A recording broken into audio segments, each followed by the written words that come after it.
And joining us now for more is the host of the Rubin Report, Dave Rubin. Dave, great to have you.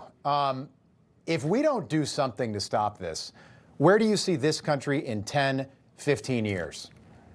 Well, first off, for any of your audience that doesn't recognize that actor, that is Mandy Patinkin, who played Inigo Montoya in The Princess Bride. I mean, he basically has now ruined the movie because these actors can't shut up and they end up ruining their art. Where does this lead us in 20 years if we don't take care of this now? Well, we end up like Western Europe, which is hanging on by a thread. I mean, I don't know when the last time you've been to London is. I usually go about once a year for various conferences and events, and every time I go, it has been more Islamized. That's just a fact. That's not bigoted, as you pointed out, or anything else. And you might say, okay, well, we can have all sorts of different people from all sorts of different religions living in the same place. And from an American perspective, that really has worked. That's what the melting pot is.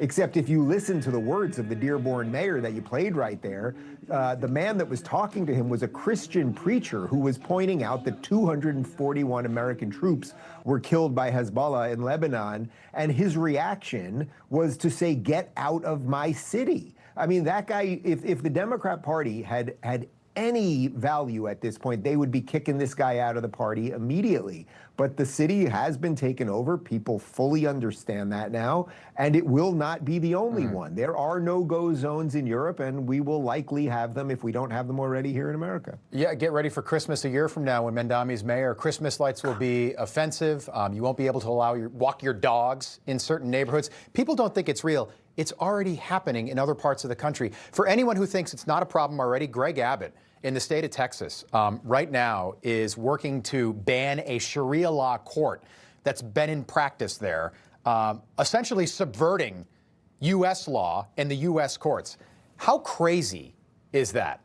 No, it's completely insane. I mean, we have one set of laws here in the United States. It's the laws of the United States that start with the Constitution, and we've got our Bill of Rights, and then states have their individual laws, et cetera, et cetera. If you're going to have a secondary system of laws, well, then the first system, in essence, doesn't exist. So this needs to be dealt with now. Texas has a huge problem. I think we covered some numbers on my show yesterday. I think in Dallas, about 48 mosques have sprung up in the last 2 years. 2 years, think about that, in the greater Dallas area. Now, again, that's not to say that the individual Muslim person, your neighbor, can't be a perfectly lovely person. But we know, and as my friend Charlie Kirk often pointed out, Islam at scale becomes oppressive. It's a proselytizing religion that wants other people either to convert or, as the man pointed out in that video, live as dhimmis, live as second-class citizens. So wherever Islam exists at a political level, it's not good for women. It's certainly not good for religious minorities. I mean, there's no more Coptic Christians in Egypt. Lebanon was a Christian country. The one place that Muslims are living actually freely, where they can fully vote and everything else in the Middle East, is Israel, but they're not too thrilled with the Jews either. And there are no Jews living in any of the Muslim nations at this point. There's a couple here and there. So it's a huge problem, because once it becomes political, it's not good for anybody, including, by the way, the nominal Muslim who doesn't want to necessarily have a burqa or whatever else. So Dave, that's the problem. And such a good point. Think about Sharia law. Okay, we have people holding up Queers for Palestine signs. If being queer in Palestine is punishable by death, Sharia law, theft, punishable by the amputation of the hands. A Muslim who becomes a non-Muslim, punishable by death. A non-Muslim who marries a Muslim woman is punishable by death. Girls can be sodomized. A woman who's been raped cannot testify in court against her rapist.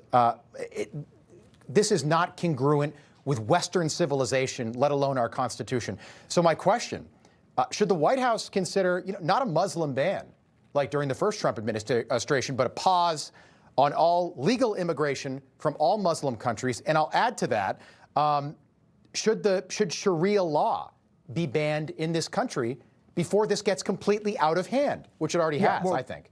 The second part's very easy. I mean, should Sharia law be banned? Yeah, you can't have a secondary system of law in any country, because that, as I said earlier, that basically eliminates the first system. Why hasn't the White House done that? I'm surprised. That's an easy one. Well, I think in the last few weeks, it seems like this problem is finally bubbling up a little bit more to the mainstream now that guys like us have been covering it online and in some of the alt media. So something's happening there.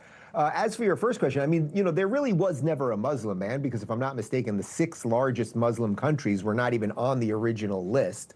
But I would say, look, our border has been closed. We have every right, as every other country on earth does, to vet people as we see fit. Yes. But, you know, from some of those videos that you played, it's not just an incoming problem. We now have homegrown people who have no problem going out on video, usually they're masked, but some of these guys aren't, and saying they are here to destroy our system.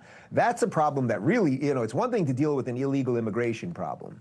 It's something very different to deal with people who are legally part of your country who are saying that their goal is to destroy the system. What do you do about that? That's a whole other can of worms. Yeah, I'm glad we're talking about it because others are not. And this topic's not going away. Dave Rubin, appreciate you being here tonight. Good to see you. Thank you. Anytime. Information. Truth is freedom. Is Newsmax. It's real news for real people.